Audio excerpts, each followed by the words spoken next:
rôle de Don Camillo, je ne sais pas si c'est le plus important de ma carrière, mais c'est celui qui est entré le plus profondément en moi. D'ordinaire, un rôle, je l'abandonne dès que le film est fini. Je l'abandonne même tous les soirs en rentrant chez moi. Je ne pense pas être de ces acteurs qui mélangent leur vie et leur rôle, qui ne savent plus exactement où ils en sont par rapport à eux-mêmes. Moi, j'essaie d'incarner du mieux que je peux, de faire vivre le personnage créé par un auteur. Mais dès que je suis démaquillé, je redeviens tout de suite Monsieur Contandin, marié, père de famille et contribuable, plus que modèle. Pourtant, je ne cache pas que ce rôle de Don Camillo, ça n'a pas été pour moi un rôle comme les autres. Ce n'est par exemple. Il m'est arrivé à plusieurs reprises de recevoir des lettres de jeunes gens qui étaient fiancés et qui tenaient absolument que ce soit Don Camillo qui les marie. J'avais beau protester, leur dire que j'étais un curé pour rire, ils ne voulaient pas me croire. Ils ne me comprenaient pas. Il y en a qui disent que la réalité dépasse la fiction, mais il arrive aussi que la fiction dépasse la réalité. Je vous ai apporté une lettre, c'est la lettre d'un ménage marié depuis 20 ans et qui pensait qu'il n'aurait pas d'enfant. Et puis ils ont eu un fils et la mère m'a écrit, et voici sa lettre. Très cher Don Camillo et très vénéré Don Camillo. Je vous écris simplement parce que je suis heureuse. Et mon mari aussi est heureux. Nous nous aimons beaucoup, mon mari et moi. Mais nous commencions à être tristes. Nous étions mariés pour avoir des enfants, mais le ciel n'avait pas béni notre union. Pendant 10 ans, nous avons espéré et prié. Et puis mon mari est devenu inquiet, amer, pénible. Moi, je n'espérais plus guère. Mais je continuais de prier. Et c'est peut-être à cause de ce tout petit espoir qui me restait que j'ai fini par l'avoir, mon petit. Un miracle dans une famille modeste comme la nôtre, c'est une chose importante. Surtout quand on l'a attendu si longtemps.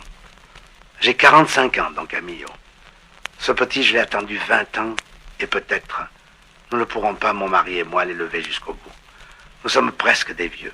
Nous avons beaucoup travaillé, nous sommes beaucoup fatigués. Mais nous voudrions que ce petit, il soit heureux. Alors j'ai pensé que grâce à vous, il pourrait l'être. Nous habitons une banlieue de Marseille, dans un quartier populaire.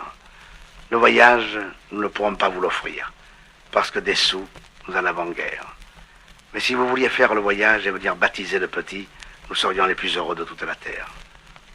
Nous n'allons pas encore parler à monsieur le curé, mais je suis sûr qu'il acceptera. Et si vous acceptez, vous, de baptiser notre petit, non seulement ce sera un bon chrétien, mais ce sera un homme fait pour le bonheur. C'était la première fois qu'on me demandait de baptiser quelqu'un. Aux demandes qu'on me fait, il m'arrive de ne pas répondre. Mais là, ce n'était pas à moi qu'on écrivait. C'était à Don Camillo. Il ne pouvait pas décevoir. Alors d'abord, j'ai écrit au curé pour lui raconter l'histoire, et puis j'ai écrit aux parents. Et j'ai signé Don Camillo, et j'ai dit que j'étais retenu dans ma paroisse en Italie, mais que le jour du baptême, je dirais la messe, une messe chantée pour le bonheur du petit enfant. Et toutes les années pour Noël, j'envoie à mon baptisé un petit cadeau de la part de Don Camillo. Ça peut vous paraître un peu bête, mais c'est comme ça. Je ne pouvais pas dire à ces braves gens que Don Camillo n'existait pas. Non, ça n'a pas été pour moi un rôle comme les autres. Et d'abord, il m'a permis d'avoir pour partenaire la plus grande vedette du monde entier, Dieu.